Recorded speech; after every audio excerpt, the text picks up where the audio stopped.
Paz, irmãos. Hoje é o nosso terceiro elo.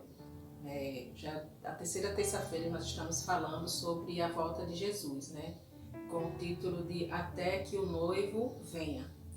E nós sabemos exatamente que ele virá, porque desde o primeiro dia do nosso estudo, nós ouvimos a palavra de Deus nos alertando que ele foi preparar lugar, né? Lá está escrito em João, no capítulo 14, ele fala exatamente que ele iria preparar lugar para nós. Por isso nós temos essa certeza, essa convicção que ele disse que iria preparar morada.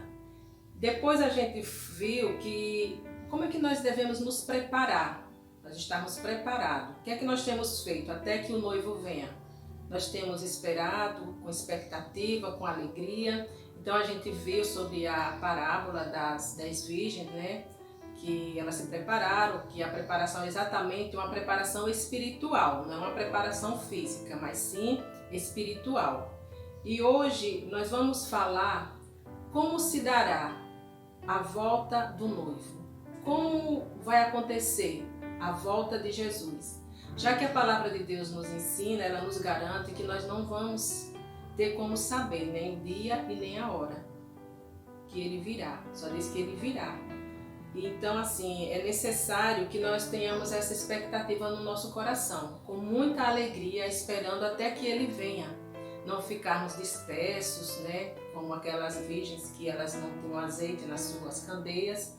E assim, nosso coração desejoso para que isso aconteça. E eu queria mostrar para vocês, se vocês puderem acompanhar no livro de Mateus, Evangelho de Mateus, no capítulo 24. Até nós já havíamos falado alguma coisa sobre isso. Que é bem interessante, eu quero que vocês acompanhem comigo no versículo 12 de Mateus, capítulo 24. Devido ao aumento da maldade, o amor de muitos esfriará, mas aqueles que perseverar até o fim será salvo. E este evangelho do reino será pregado em todo o mundo como testemunho a todas as nações, e então virá o fim. Ou seja, de todas as coisas que a gente tem visto, se vocês depois na sua casa você pode ler os sinais que antecedem, né, a vinda de Cristo, vai estar falando de muita coisa que já está acontecendo. Mas eu queria chamar a atenção para esse último aqui. O evangelho do reino será pregado em todo o mundo como testemunho a todas as nações, e então virá o fim. Ou seja, se a gente observar os sinais, o fim não está muito longe, porque de todos esses que está acontecendo, a gente já vê catástrofe, guerras, epidemias e tudo isso que está acontecendo. O amor, como a gente viu aqui, por conta da maldade, esfriará o amor de muitos. Isso também já está acontecendo. O que eu vejo que deve estar, acho que faltando pouco para acontecer, é o evangelho ser pregado em todas as nações, em todo o mundo. E aí virá o fim. Porque ainda tem muitos países aí, lugares que a gente sabe que não é possível levar o evangelho, ainda não foi pregado. Então é necessário que isso aconteça, e aí virá o fim. Aí no versículo 15 diz: assim, quando vocês virem o sacrilégio terrível do qual falou o profeta Daniel no lugar santo, quem lê, entenda. Então os que estiverem na Judéia fujam para os montes. Quem estiver no trabalho de sua casa, no telhado da sua casa, não desça para tirar dela coisa alguma. Quem estiver no campo, não volte para pegar seu manto. Como serão terríveis aqueles dias para as grávidas e para as que estiverem amamentando. Orem para que a fuga de vocês não aconteça no inverno nem no sábado, porque haverá então grande tribulação, como nunca houve, desde o princípio do mundo até agora, e nem jamais haverá. Se aqueles dias não fossem abreviados, ninguém sobreviveria, mas por causa dos eleitos, aqueles dias serão abreviados. Amém. Ou seja, aqui está dizendo que quem estiver no telhado, não desça para pegar nada. Quem estiver no campo, não volte. Ainda diz assim, área das grávidas, daquelas que estiverem amamentando. Ou seja, aqui está dizendo que vai ser um dia terrível, como nunca se viu e como nunca haverá de acontecer outra vez. Ou seja, vai ser um momento único, não vai acontecer mais, como nunca aconteceu. E aqui eu acho bem interessante quando ele diz: porque haverá tão grande tribulação como nunca houve. Eu acho que esse é um ponto-chave onde muita gente fica se perguntando: mas será que os eleitos vão estar aqui nesse grande dia da tribulação? Será que já foram arrebatados?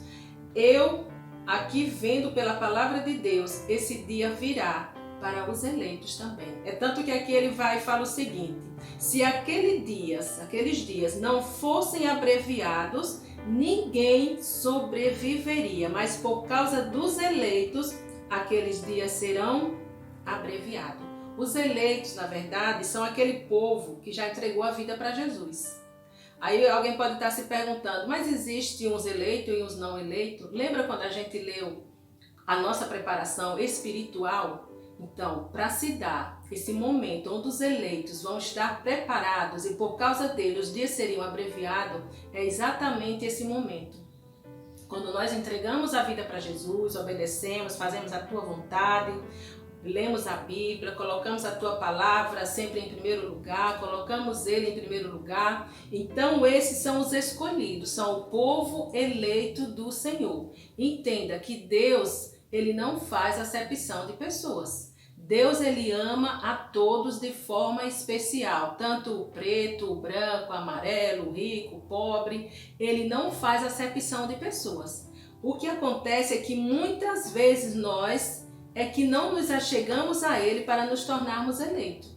Nós procuramos os nossos caminhos pelos nossos meios e nós não o obedecemos. Mas os eleitos, a palavra de Deus está dizendo, por causa dos eleitos, aqueles dias serão abreviados. Aí diz aqui no versículo 23, se então alguém lhe disser, vejam, aqui está o Cristo, ou ali está ele, não acreditem, pois aparecerão falsos cristos e falsos profetas que realizarão grandes sinais e maravilhas para, se possível, enganar até os eleitos. Ou seja, mais uma vez a palavra de Deus está falando aqui sobre os eleitos. Ou seja, os eleitos, eles precisam entender e ver os princípios, tudo o que está acontecendo que antecedem a volta de Cristo. Então que nós não venhamos ficar dispersos, que nós possamos ver exatamente tudo o que antecede a volta de Cristo. E os eleitos, eles não podem estar desapercebidos de tudo isso. Temos que estar atentos para não sermos confundidos. Por exemplo, ele está dizendo, se possível, enganarão até os eleitos. Por que nós temos que estar mais firmados na palavra de Deus? Porque os sinais, eles vão acontecer. E nós precisamos estar, como eleito de Deus, atentos à volta do noivo. Não fique disperso. Viva uma vida sempre dentro dos preceitos daquilo que Deus tem ensinado, para que os nossos olhos estejam sempre voltados para observar e ver aqueles grandes sinais que iriam acontecer. E aqui diz mais, vejam que eu os avisei antecipadamente. Olha que coisa impressionante.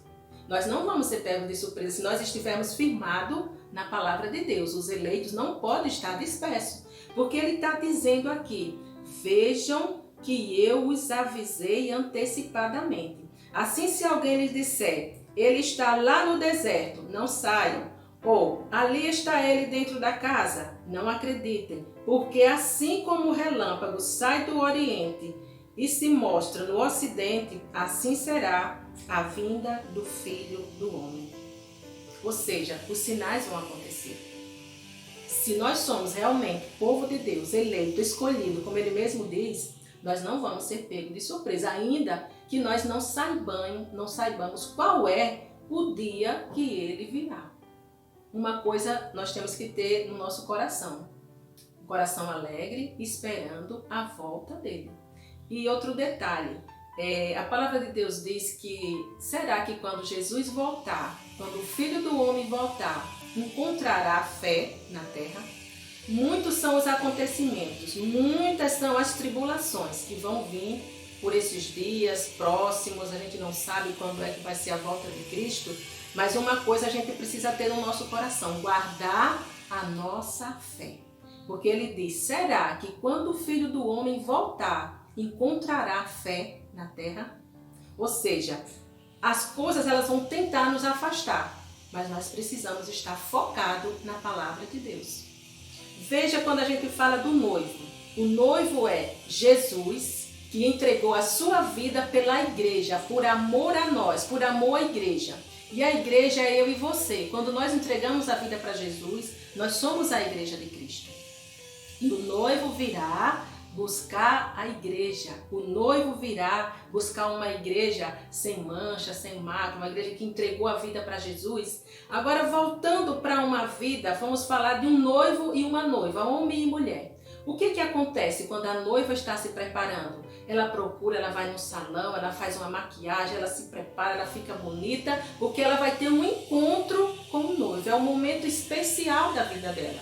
Da mesma forma, nós precisamos estar com o nosso espírito preparado, o nosso coração cheio de alegria, para quando o noivo vier, nós possamos entrar com ele, como a gente viu na passagem das 10 virgens, para participar das bodas nupciais. Então, se nós não nos prepararmos, uma vida santa, uma vida cheia da presença de Deus, um coração alegre, esperando a volta do noivo, talvez quando ele voltar ele não vai encontrar fé na terra, não vai encontrar fé em nós. Mas nós precisamos sim, assim como a noiva se arruma para o seu noivo, fica linda e maravilhosa, nós temos que estar com esse coração alegre, esperando até que o noivo venha. Mas a gente vê muito as pessoas com medo. Mas eu vou passar pela tribulação, eu vou, eu não vou? Será que eu já vou ser arrebatado? O importante é nós estarmos com o coração alegre, esperando até que o noivo venha. Esperando até que aquele grande dia chegue nas nossas vidas e nós vamos participar da eternidade com Ele, porque Ele disse que viria nos buscar. Nós temos que guardar essa certeza no nosso coração. Quem prometeu é fiel para cumprir e Ele vai cumprir esse propósito em nossas vidas. Não resta dúvida, Ele irá cumprir. Agora eu quero que você acompanhe comigo em 1 Tessalonicenses.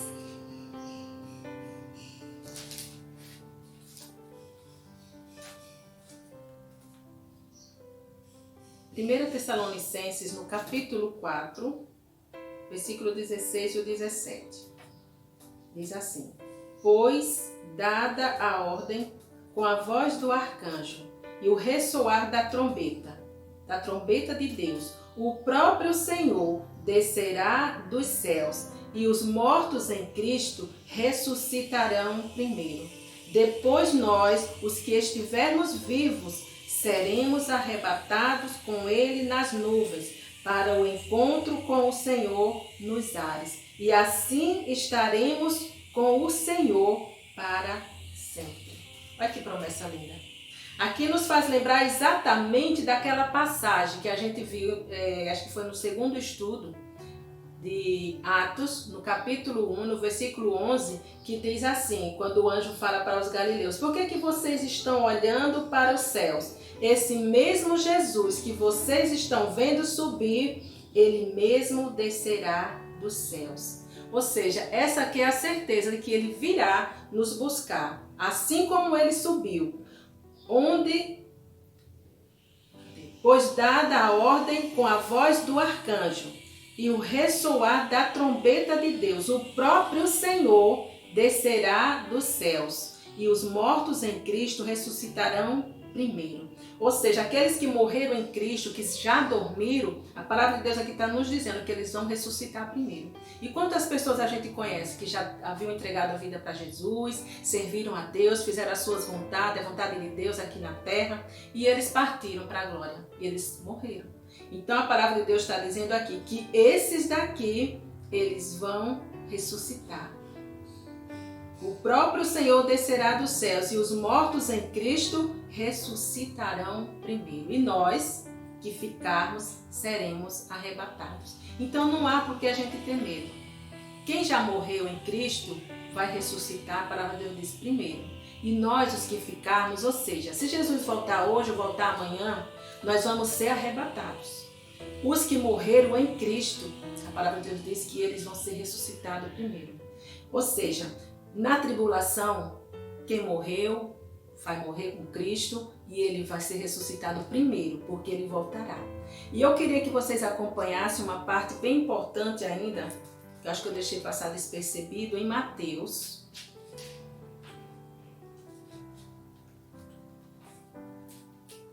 Mesmo capítulo que a gente estava, no 24. Olha o que nos dá a certeza de que esse grande dia, quando ele virá nos buscar, nós vamos ter passado pela tribulação.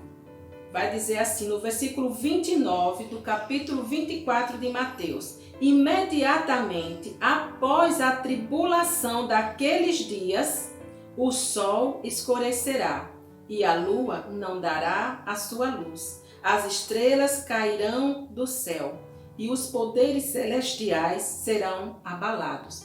Então aparecerá no céu o sinal do Filho do Homem, e todas as nações da terra se lamentarão e verão o Filho do Homem vindo nas nuvens do céu com poder e grande glória. Lembra que a gente leu agora em 1 Tessalonicenses que ele virá com grande poder e com glória, e aqueles que já morreram em Cristo vão ser ressuscitados, e os que ficarem vão ser arrebatados. Ou seja, aqui nos dá uma certeza bem clara: imediatamente após a tribulação daqueles dias, o que é que vai acontecer? O sol escurecerá, a lua descerá, cairá do céu, e vai acontecer tudo isso. E depois que acontecer tudo isso, então aparecerá no céu o sinal do Filho do Homem. Então, meus irmãos, não é motivo para a gente ter medo, é motivo para nós nos prepararmos. Se uns creem que vão passar pela tribulação, amém. Se uns creem que vão ser arrebatados primeiro, amém. Mas o importante é que nós estejamos preparados para aquele grande dia, porque ele virá para nos buscar. Essa é a grande promessa, uma promessa gloriosa, e nós temos que nos alegrar com isso. Não importa a situação, o importante é que estejamos na eternidade com ele. Como ele mesmo disse, vou preparar lugar e eu voltarei para que, onde eu estiver, vocês estejam também comigo. Amém? Só para encerrar, quero que vocês vejam comigo em Apocalipse. Apocalipse, no capítulo 3, a partir do versículo 11. Venho em breve, retenha o que você tem, para que ninguém tome a sua coroa. Farei do vencedor uma coluna no santuário do meu Deus, e dali ele jamais sairá. Escreverei nele o nome do meu Deus e o nome da cidade do meu Deus, a nova Jerusalém, que desce dos céus, da parte de Deus. E também escreverei nele o meu novo nome. Aquele que tem ouvido, ouça o que o Espírito diz às igrejas. Então aqui ele diz, eu venho em breve. Retenha o que você tem, para que ninguém tome a sua coroa. Então que nós possamos estar com a nossa coroa, linda e maravilhosa, porque o noivo ele virá. E ele está dizendo que, de novo, mais uma vez, para que onde ele esteja, nós estejamos com ele para sempre. Então que nós possamos guardar no nosso coração essa expectativa grandiosa, com muita alegria, com muita fé no nosso coração, de que o noivo vem. E que nós estejamos preparados como povo eleito, como a gente viu, para que nós não possamos ser deixados levar por qualquer vento de doutrina, mas que possamos compreender o momento exato da sua vinda e que nós possamos estar preparados para participar dessas bodas, em nome de Jesus. Amém? Hoje eu quero encerrar com esse último elo, na verdade, que é exatamente como acontecerá esse grande dia. Ele virá nas nuvens e nos levar para morar para todo sempre com ele na eternidade. Então que você tenha assim no seu coração essa alegria. E eu queria orar por você. Pai, nós te louvamos, Senhor. Te agradecemos porque sabemos que tu és um Deus que cumpre as tuas promessas. E uma das suas promessas, meu Deus, é que o Senhor virá para buscar a tua igreja. O noivo que virá buscar a sua igreja pura, santa, sem mancha, meu Deus. Que o Senhor encontre em nós essa pureza, meu Pai, em nome de Jesus, que o nosso coração esteja transbordante dessa alegria, meu Deus, de estar para todo sempre contigo na eternidade. Como a tua palavra mesmo diz, meu Deus, uma cidade santa onde não haverá mais tristeza, não haverá dor, não haverá traição, mas nós vamos estar lá para todo sempre contigo, Pai, tão somente para te adorar e exaltar por teu santo, bendito e poderoso nome, Pai. O Senhor virá, meu Deus, não mais como uma criança que vai morrer para que nós possamos ser salvos. O Senhor virá como o grande rei, o rei da glória, que virá com a sua majestade, com os seus anjos, para nos levar, meu Deus, para a eternidade. Então nos ajuda a perseverar até o fim, meu Deus, para que o Senhor venha e nos leve em nome de Jesus. Nós te adoramos e te agradecemos pela tua palavra, que ela é viva, ela é eficaz e ela se cumpre em nossas vidas. Amém e graças a Deus.